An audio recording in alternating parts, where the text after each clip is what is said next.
All right. Yes. All right.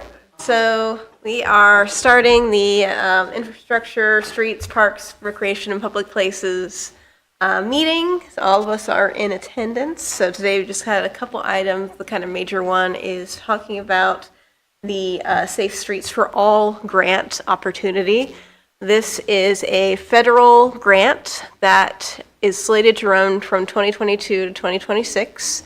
It is something that allows communities to develop an action plan for increasing pedestrian and cyclist safety, reducing traffic accidents, and trying to basically get toward a goal of fewer obviously the goal would be 0 fatalities and 0 injuries, but at the very least, reducing serious injuries, reducing fatalities as much as possible. So for this grant, this is something that would have to be applied for by the middle of August, right? August 19th? Oh, sorry, no. Yeah, this is very informal, so don't worry. Okay. And Norwood together and David have kind of offered to try to take the lead on this, since the city is, as we all know, doesn't have the staff to do every single grant. This is something that Norwood together can help with. So if you wanted to talk about what your hopes are or any information about the grant that you have, you're welcome to come up and say whatever you want, David. Yeah. And you can introduce yourself fully and who you are and what you're doing. So I got a microphone over there. Just make sure that the mic thing is green. Yeah. Okay. Testing. Yes. Yes, hello. My name's Dave Rowland. I've been working with, just got to meet Emily. I've been working with Candace and Susan Hoover here, as well as Alicia from Norwood together, to try to put together a plan for the Safe Streets for All grant. We've met a few times, I guess, so far to kind of try and flesh out what we might want to do for a demonstration project. So the grant kind of has 2 parts. There's the implementation side, and then there's the planning and demonstration side. The implementation grant deadline's passed, and Norwood wouldn't qualify for it anyway because we don't have a safety action plan in place, which is required. So that leads me to the planning and demonstration side. So, like Emily said, the grant would in theory pay for possibly an engineering firm or something like that, consulting firm to draft with the community's input and all this, a safety action plan to kind of inform the city as to best practices and for how to move forward with reaching that Vision Zero goal, like she just mentioned. Creating spaces that are more equitable to folks who either don't have a car or don't want to drive or would prefer to have other methods of getting around, and would just prefer to have a safer community overall. So the other part of this is the demonstration part, which is essentially a quote-unquote tactical urbanism type project, is how I'm interpreting it.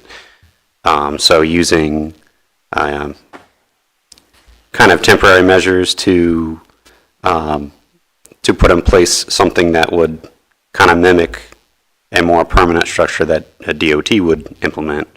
So examples could be bike lanes, temporary bike lanes, curb bump outs, could be even a roundabout or something. Anything you could think of. Get creative, right? Mm-hmm. So that's what I'd like to bring to Norwood, and I'm already getting a lot of support from it. We had the, what was it called, the Connected Communities, meeting with Stantec a few months ago, and there were lots of great ideas, many of them set forth by children, incidentally, and not really surprisingly because they're, of course, more oftentimes more in the know than us adults are, because they're out there, daily. They don't drive.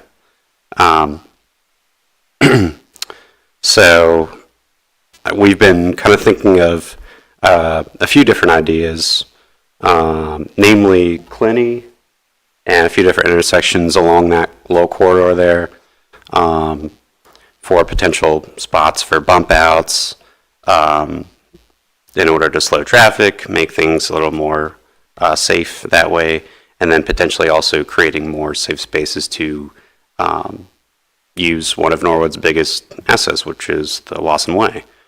So creating more inviting, more safe entrances to that and routes to get to that.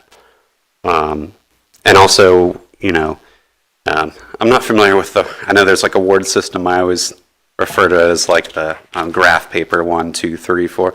What I would call Ward 2, or, Quadrant 2, in the sort of northwest portion, I feel like definitely gets ignored quite a bit. There's not a whole lot of commercial development or anything like that, but it's still, it could be a really vibrant part of Norwood, where people obviously, would congregate more if they had, more amenities over there and access to the amenities on the other wards. Of course, they're blocked off by Ross, Montgomery, Carthage is not great. Yeah, and that is Ward 4. Ward 4, okay.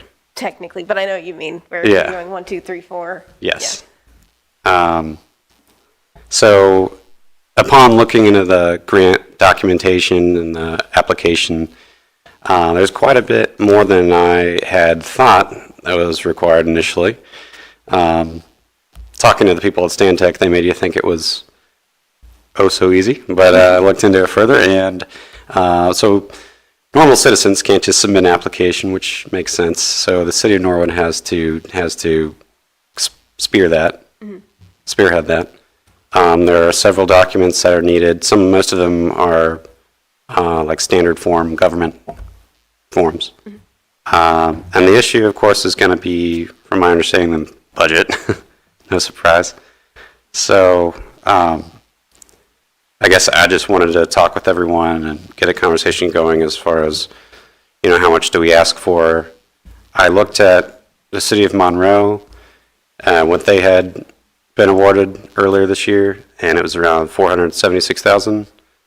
So them being a little bit over 2 times the population of Norwood, maybe Norwood asks for, 200,000. yeah, maybe 200, maybe 250.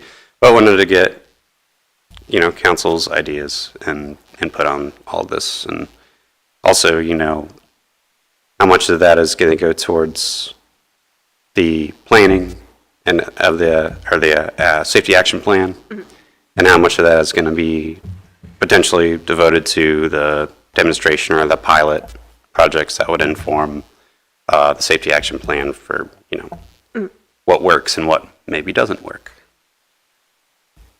I'd like to add just some numbers. I spoke with the engineering firm. They estimate the cost for a safety action plan for Norwood would be about $130,000. Because of the way the grant is funded, we would have to put forth 20%, and that would be about $30,000. It's not real math, it's engineering math. One thought that we had was to see about partnering with so many of their students and there's been some concern about Clinny, because the CNU, apparently you should not have a double yellow line on residential. So some of those kind of interesting things, but that Clinny seems to have a bit more racing vibe to it. So one of the thoughts that was brought forth, pinch points, maybe using planters to that Just demonstration, the demonstration piece. Carthage obviously could be something. One of the challenges with that is that state route. The other just thing to notice, this is a reimbursement grant. And in my conversations with Noah, a few things. One is, as you said, Emily, the expectation is that this full grant will end in 2026.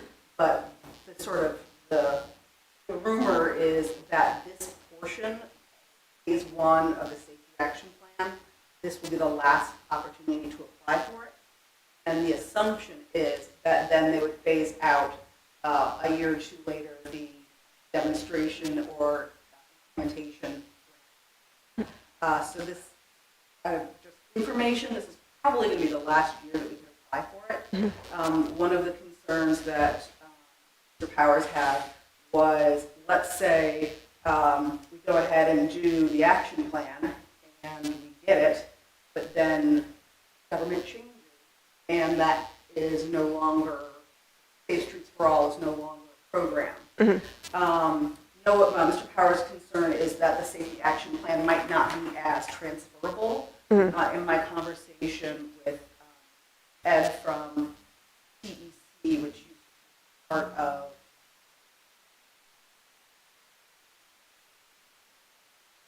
who did the streets? JMA? JMA. Yeah. JMA bought. Yes, yes. Okay. So Ed, I guess, is with the TEC.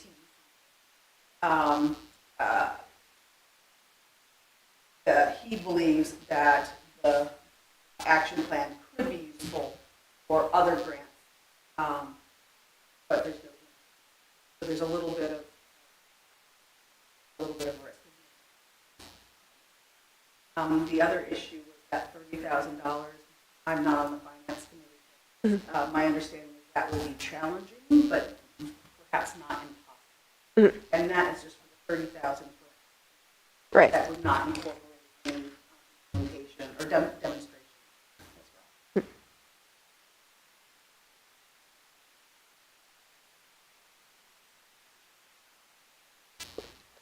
So yeah, our role, or what we are charged with basically, would be, as council, we would, if we would get the grant, we'd have to authorize the safety service director to receive it, but before that even, we would have to pass a resolution or ordinance saying, like, we support this, we think it would be a good thing to do. I emailed Mr. Powers and the mayor to try to meet with them about this, to kind of talk through what the concerns are. So I figured I can kind of talk to the administration as well, and just thought, see what you guys' thoughts were about this, since this is the committee in which we decide these types of things.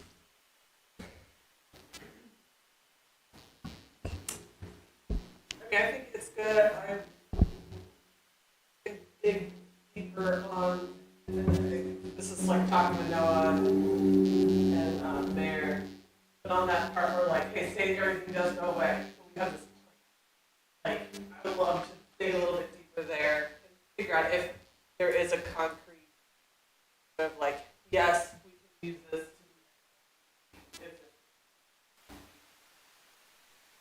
we're gonna invest in it. Say, worst case scenario, all of a sudden, nope, we're not doing this anymore. Can we still utilize this resource? Yeah, that would also be my concern. Yeah. And then, of course, I'd be more inclined to say yes if Xavier did want to partner up with us, or someone, if we did have a community partner.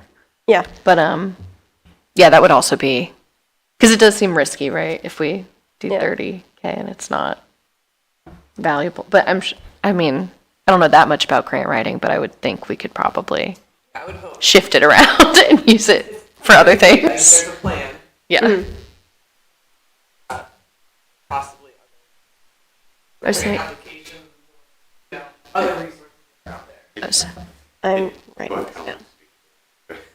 It does seem like a standard thing that cities do. Like a more generic. Yeah. Yeah. More applicable to other. Yeah. So, and just looking at all the other cities that have applied, they're not as concerned, maybe. But I don't know, Norwood might have a different fiscal scenario going on. But yeah, I mean, Monroe, Fairfield, Covington, Cincinnati. I think there's at least one more in the area. There's a bunch Yeah. for this From year. just this But year. in, For just- but in previous years, all over Ohio. This Okay. is very common. And it seemed like, that was a requirement for, that was, safety action plan is like a baseline. That's like foundation. Forming citizens, other like these are the areas where we hit first. Here's very specific, very like robust plan, not just 2 pages. So very official. So my understanding is that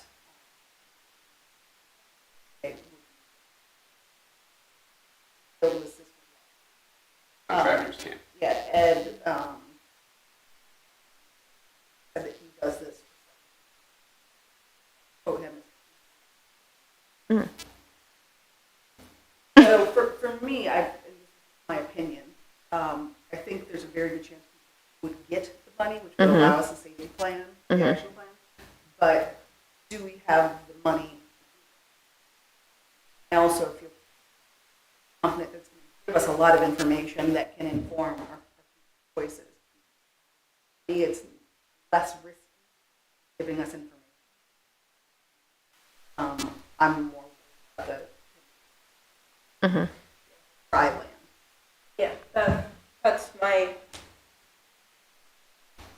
worry as well, my bigger worry. When I looked through, like, the phrase safety action plan is just kind of something that seems to be standardizing a lot of different plans that different communities have done over the years that they've used to get other types of grants.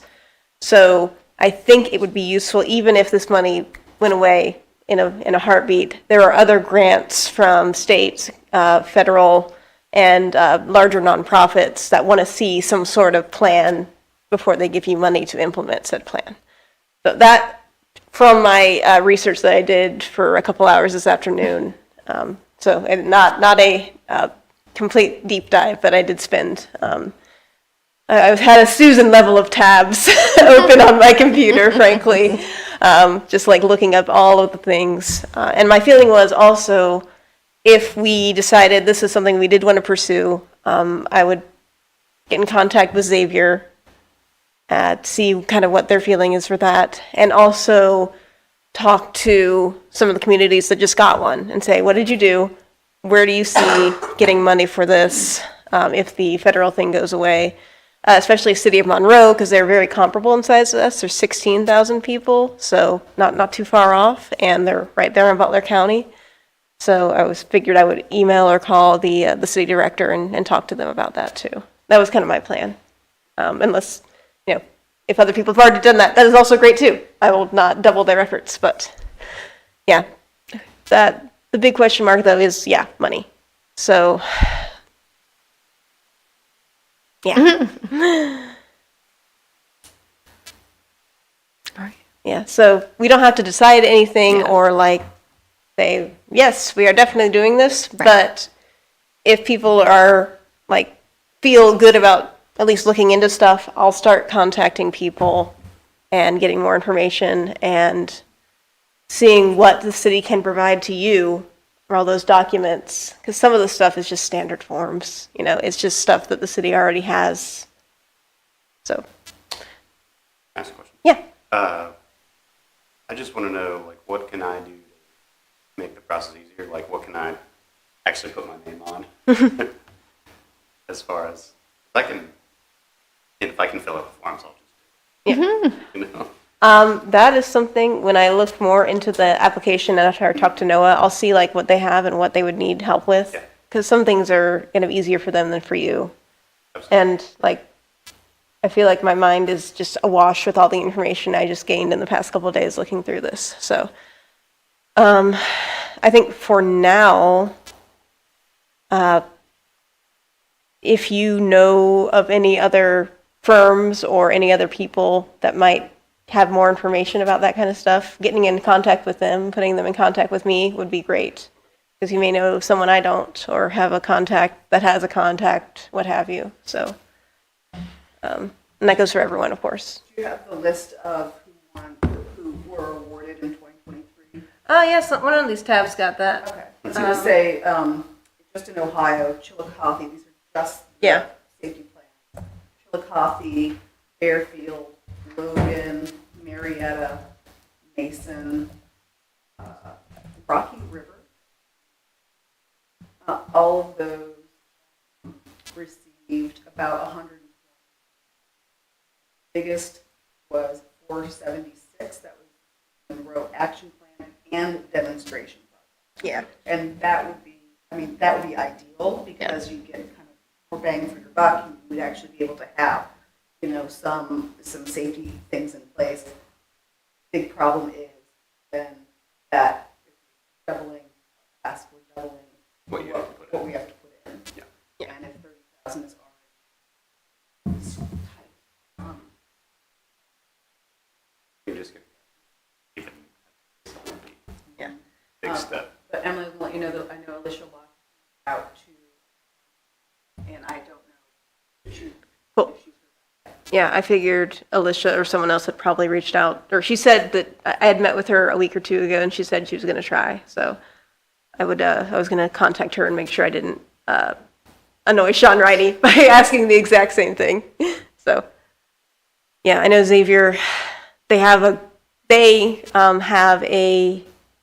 kind of 10-year plan that they just finished up, which includes trying to make that Clinney area a better a destination place with more nightlife stuff, more restaurants, more shopping. Where that Family Dollar is right now, having still something like that, pharmacy, grocery store, but also other things there. Not that Xavier is doing that, but they own that property. They want to try to get more developers to come in there and do that. And part of that is trying to make that gateway. Just like in the charrette document that Stantec gave us, they call it the gateway to Xavier. So I don't know. It feels like it kind of aligns with what we would like for that area too. Yeah, I don't know what their budget is with that, unfortunately. Even as an employee, I'm not privy to that. So we'll see. Other people that we could potentially approach for money or ask them if they know people would be Tri-State Trails or anyone associated with Wasson Way, Crown Cincy. Since Wasson Way might be part of this, they might be willing to help with that portion. Even if it's just a small amount, if we can get a bunch of little amounts from a bunch of different things, that would work fine. And that's my ideas.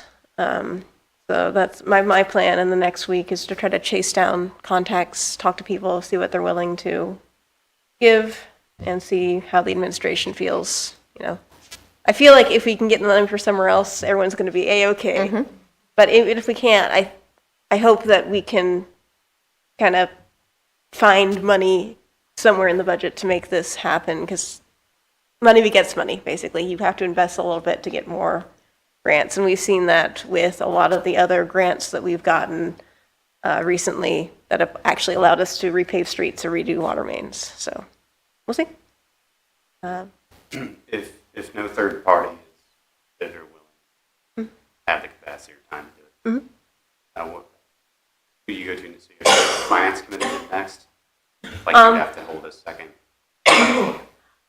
In that case, we would have to talk to the administration basically and see within the budget where money has been allocated, if there's some allocation that would make sense to use this. So something that was allocated already for street safety. This is a safety action plan. We could use that money for that if it's not already encumbered in some way.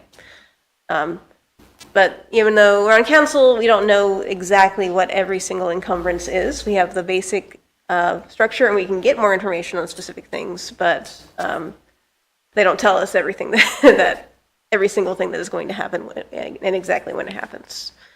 And that would be too much information, frankly. I have had a hard enough time keeping my own actual job budget in my head. So, anything else about Safe Streets for All grant stuff?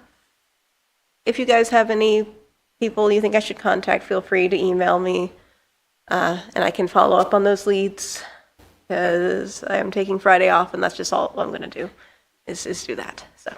Yeah, I will. I'm taking Friday off to do work, yes. I'll try to reach out to like Wade and Caitlin from Pressing. Yeah, that would be great, because even if they don't have money, maybe they know some other grant program, like, because you can use another grant to pay for this matching thing. Okay. The federal government does not care where the money comes from. They just want it. So, which, same, if anyone ever gives me money. But, so, we have two other things on the agenda. They're more kind of general things to allow us to talk about park stuff, and then just general discussion about anything related to public infrastructure, et cetera. So is there anything that folks have wanted to bring up about parks, recreation, infrastructure stuff? Figure I'd just open the floor and see if anyone has anything.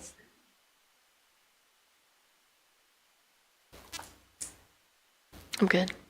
I had a couple of things I'm trying to, oh, no. No. Sorry. I'm just saying, if no one else has something, I will go into my stuff then. Do it. Yeah. So I'm trying to get a basketball hoop back in Burwood Park, because there's been a request for that. We have 120,000-ish in the budget for capital improvements for parks. 66,000 of that is earmarked for a new playground in Millcrest, which is going to be put in along with funds from the 5K.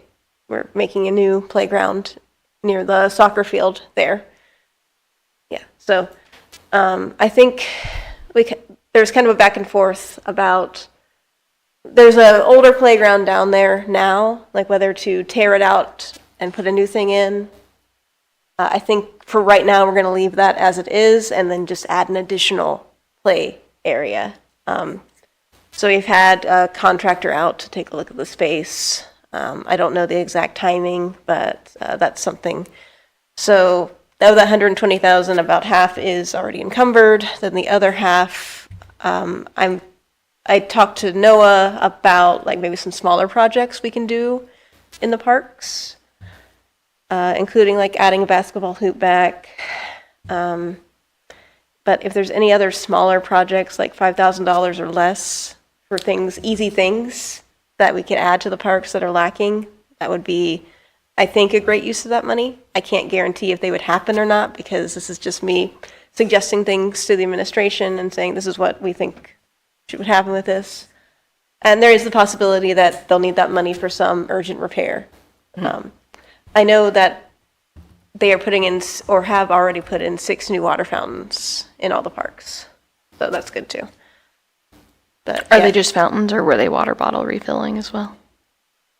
Sorry. I think they are water bottle refilling They are? as well. Okay. Noah said, I see him like water bottle something or another. And I think it's like yes or no. Okay. I think it's I was yes. just going to, But- actually, that was going to be what I brought up, because I know Yeah. I emailed Noah when Miss Bowl came here to speak. Yeah. For the water refilling, and the Ohio EPA did have grants to purchase water bottle refilling stations. Yeah, I think that. But we had to pay to install them, was like the catch on the grant. But I know those weren't due until October, so I didn't know if anyone had moved forward on those, because... Yeah, I will check and see, because I think that they had budgeted money for it already. No Otherwise, worries. but If not, but... there's other parks. We have more than 6 parks. We can get more so, water like, we bottle can just get more refilling. water bottle refill stations. Oh no, there's more water. Oh geez. Oh darn. But yeah, I was looking at basketball hoop in Burwood. I want to try to add swings back into Burwood as well, because like there are a couple of play things down there, but like people in the area do walk there, and people are like, hey, I want more stuff. That's not just those 2 things. So I think that would be nice. It's a pretty large area. It feels like there should be something there, and then just trying to fence it off still, so that people can have their dogs run around too. Not make it an official dog park per se, but just something that they can safely let children or dogs run around. Other things that are happening. Yeah. If you think of anything else for parks, let me know. Yeah, the third thing is just general discussion, which I guess was just kind of already covered by that, but if anyone else has anything that they'd like to ask or share or want me to ask someone about? This could be something to put on for the next agenda, but and I'll Ms. Bowling, did you ever move forward with the Ward 1 resident who was inquiring about stop signs on Carter and Hopkins?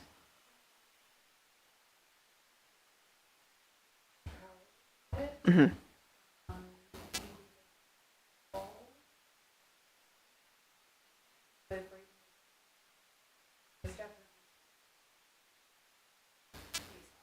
Yeah.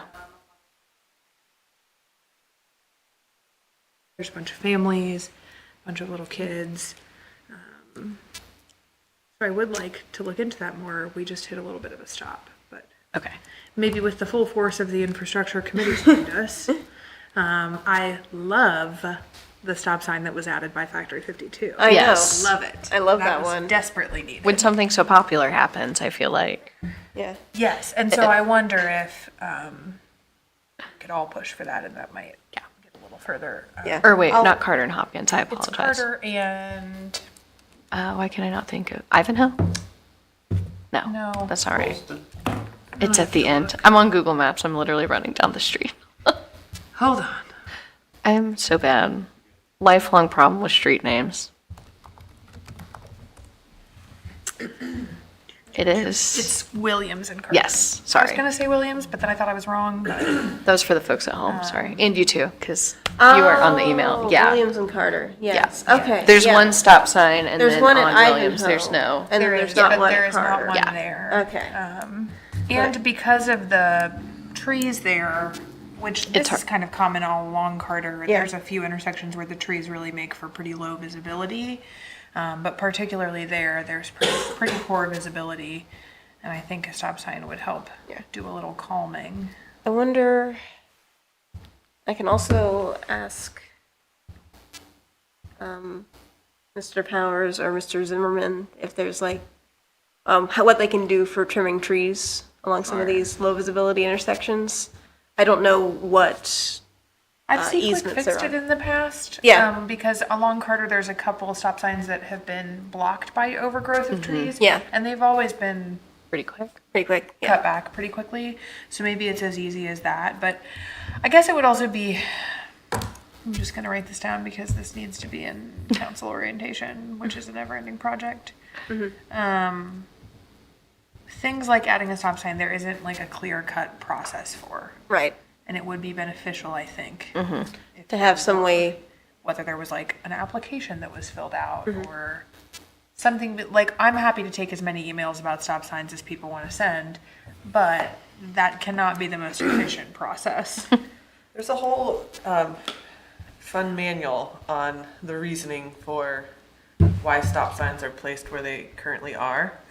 Because I've had a few residents reach out, and I've gone into it with Noah, but it's just one of those. Yeah.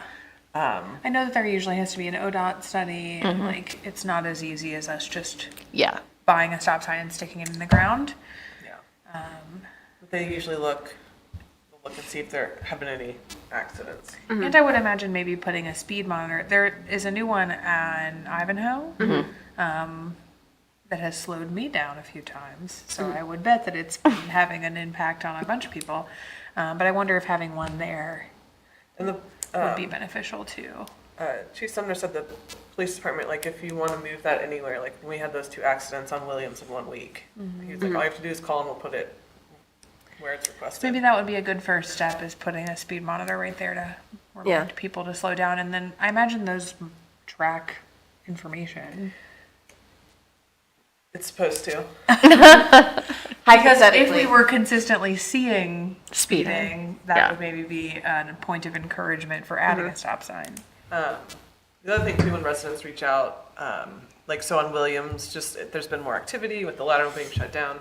Yeah, It's really hard for they basically can't do speeding tickets on Williams because they visually have to see that person speeding for a certain amount and between the stop signs and the light.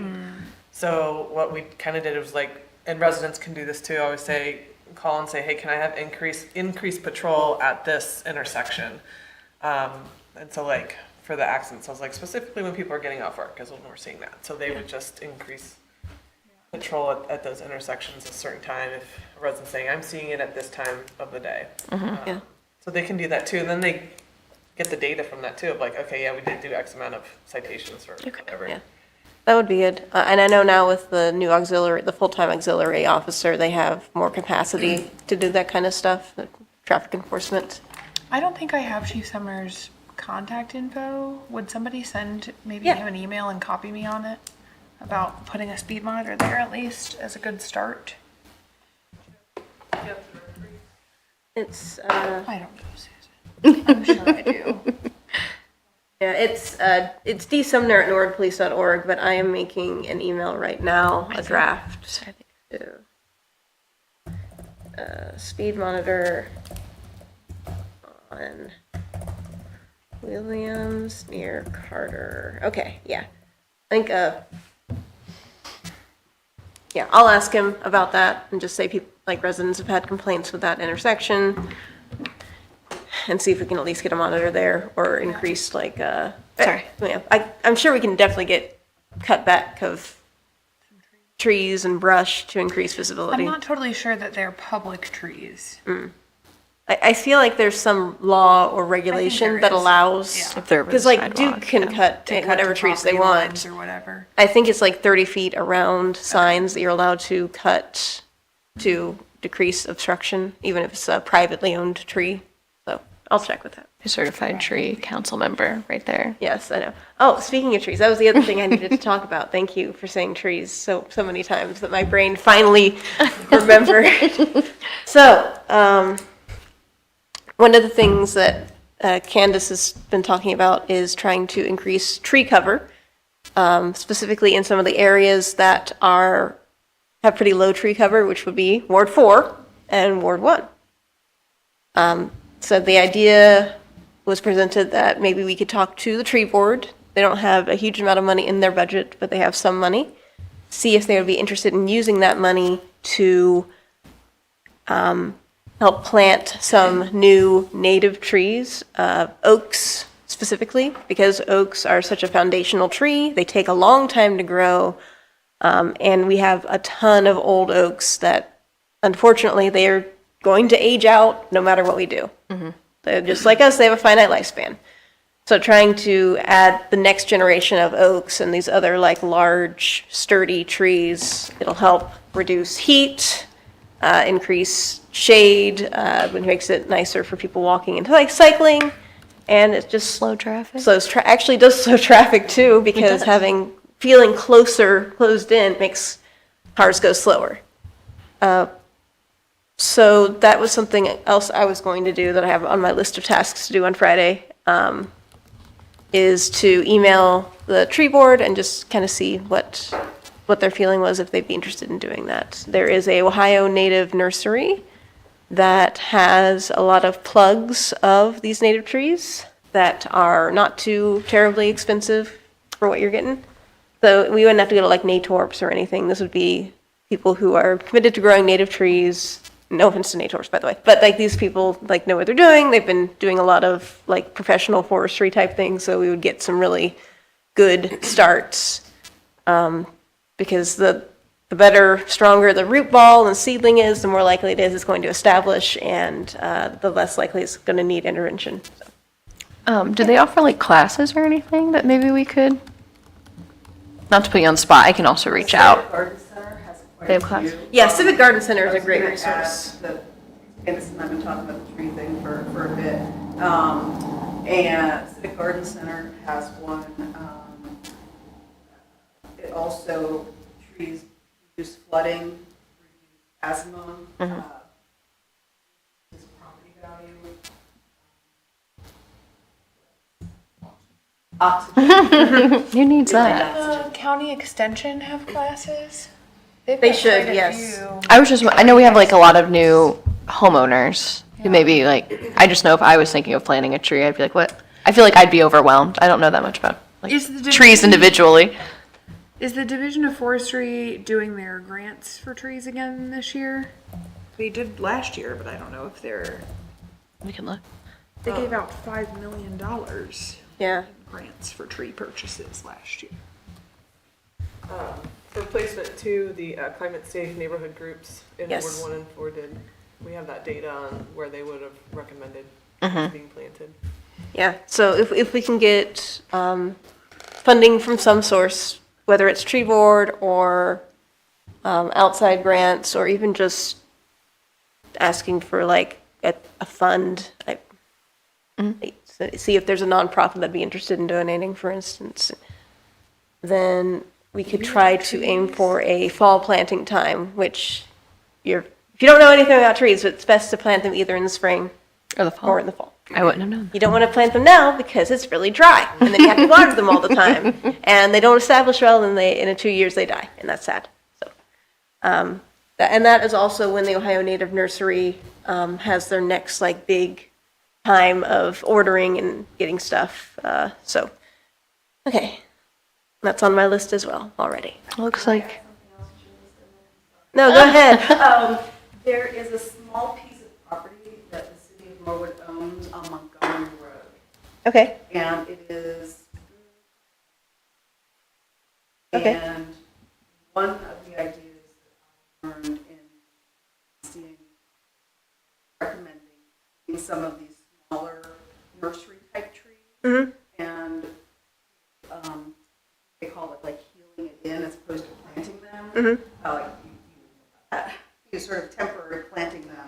And then we could, the city, could water them, and as they grow, they would create a little tiny mini pooling area, as well as then we could take those trees, and as they mature, we could give them out to residents. Yeah. Plant them in our parks. Yes. Not to speak on behalf of Clint, but if there is the capacity to do that, I think that would be great, because if the smaller we get the trees, the cheaper they are. But the less likely it is for them to establish. But having kind of splitting the difference, having a small area where we can like watch them, because you give someone a little 2-foot tall tree in their yard, it's really easy for them to mow over, or just a deer comes. So having somewhere nice would be good. Do you know what the address of that property is, Montgomery? Okay, that'd be great. And a few big trees beget many small trees. Yes. It could be a self-sustaining tree nursery. Well, Or if you have one mimosa tree, you can have about 10,000 small Yeah. trees. Turns out. or a honey locust sometimes. Yeah. Some trees A are tree that gives and gives. not allowed. Mimosas are not native, so that is not what we are I would doing. love to never see another mimosa tree. Love the flowers, but yes, they are They're weedy beautiful. as all heck. So, yeah. And having like tree board input and making sure that they're ones that they think will do well, of course, would be Yeah. all good. So I will get in contact with those folks. And yeah. And you're sending me the address? Perfect. And near Sorrento's. I feel like I know the location, but oh well. Anything else that folks would like to discuss? Cool. Well, in that case, I'm going to declare this meeting adjourned, and thank you all for coming. Thank and, you. Enjoy the evening. I like the declaration. And